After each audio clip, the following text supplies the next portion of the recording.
Hey guys, welcome back to Journey Before Destination Overlanding. Gary here, and I got my stickers in finally for my Jeep. I got it washed ever since this year. I got the salt off of it, so I figured I'd give you a look-see at the stickers and so forth, and see everything I've done since the last update I did. You can look down here. I now have all new Yeti steering. You can see it all down there. I got that new track bar. That thing is a beast. This has all been replaced, new ball joints, everything else. All the Terraflex stuff down there is gone. The new steering component is in, or the stabilizer is in. That is still from Terraflex, but I got rid of, I had to have it rebuilt.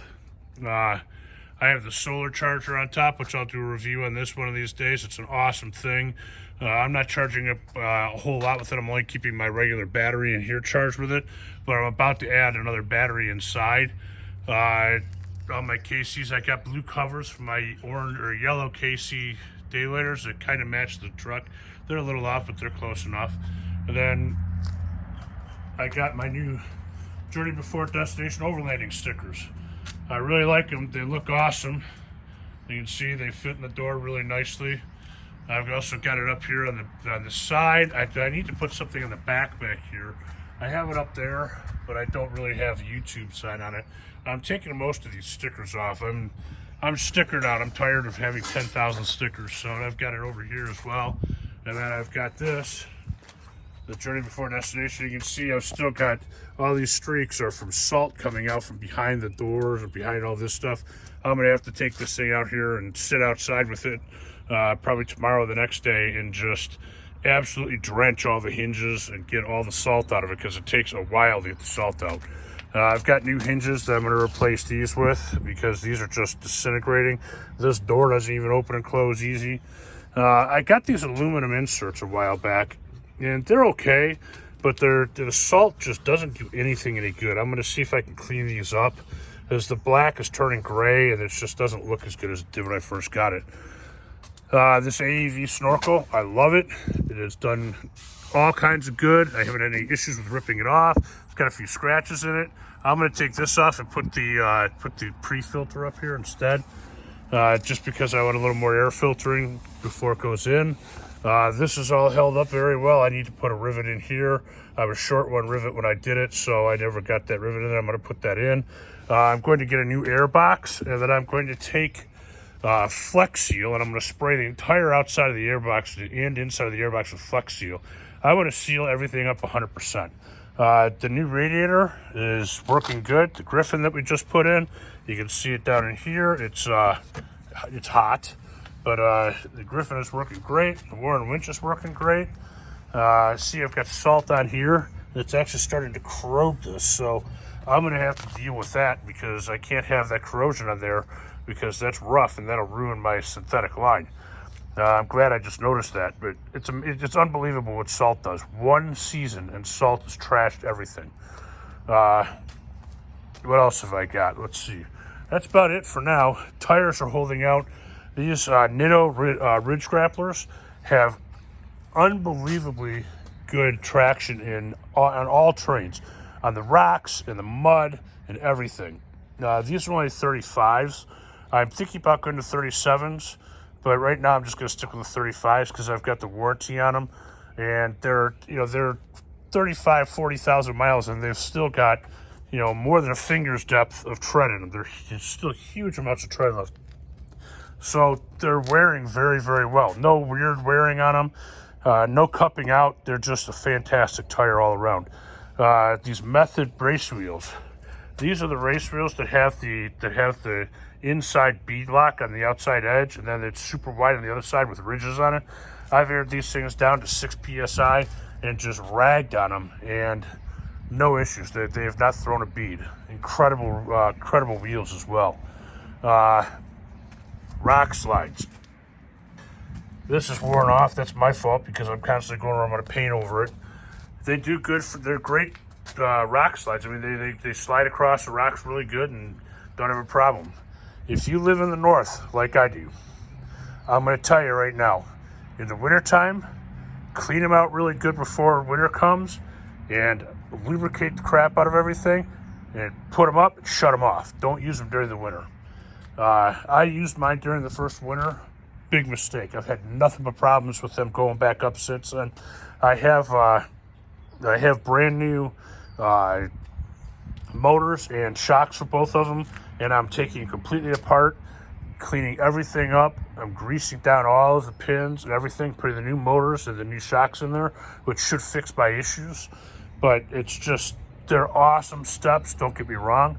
But if you live in the north and there's salt and grime in the road, or you get them muddy, you need to clean them out very well, lubricate them afterwards. That's just, you have to. If you don't, they don't work for crap.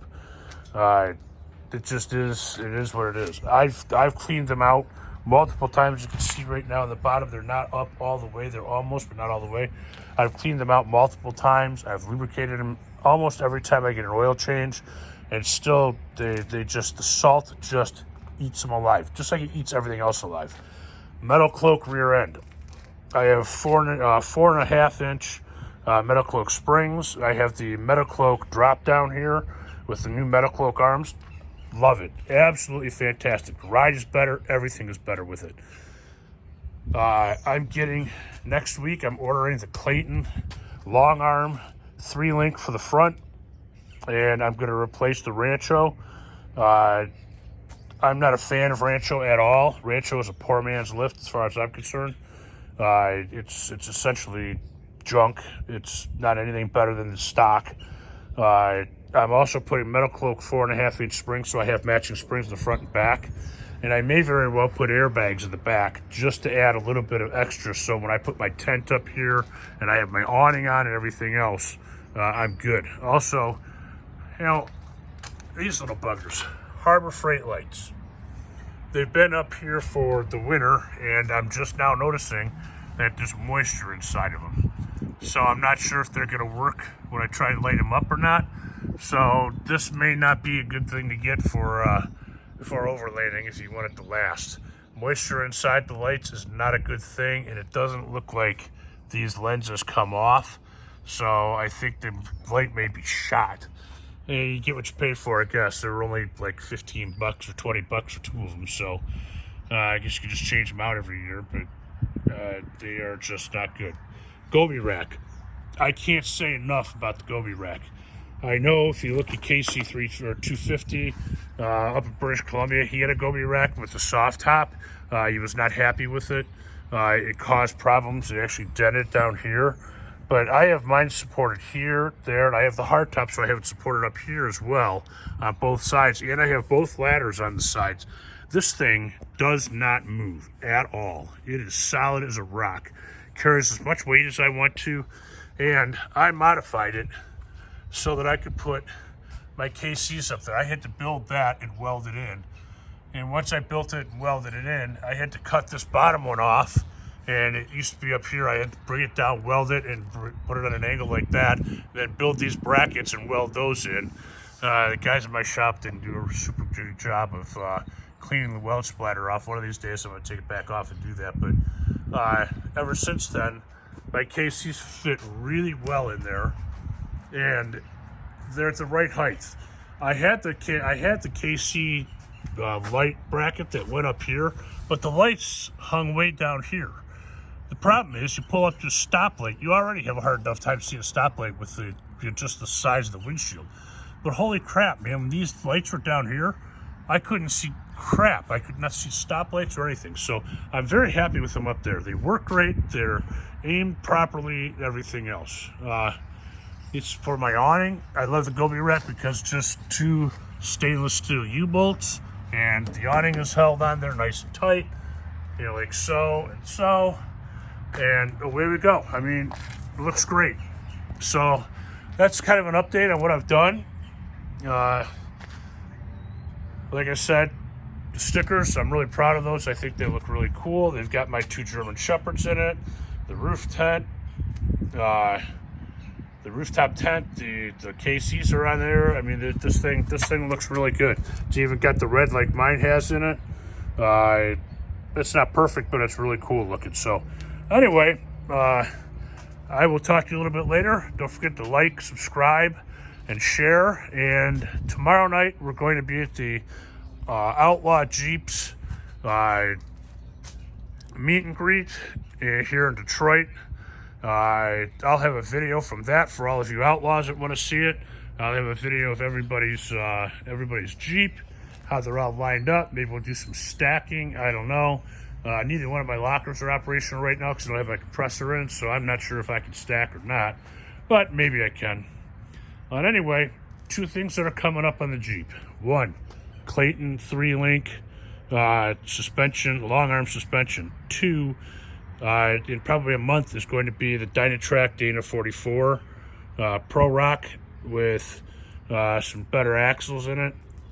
And I'm going to put most of what I've got on here on it. I've got a big brake kit that I ordered in November. I still haven't gotten as March, and they still don't have a date of when it's going to show up.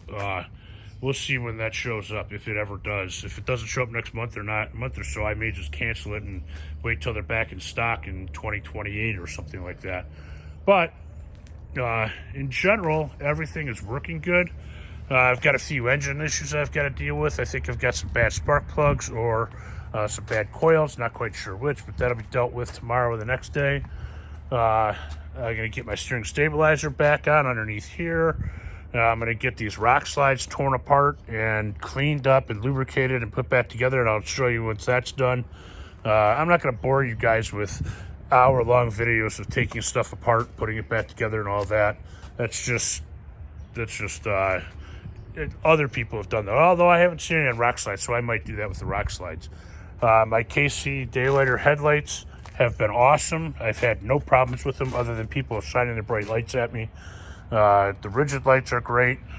Everything's great. So anyway, I will talk to you later. Again, don't forget to like, subscribe, and share, and smash that thumbs up button if you could. That would be awesome. And I will talk to you later. Have a nice day.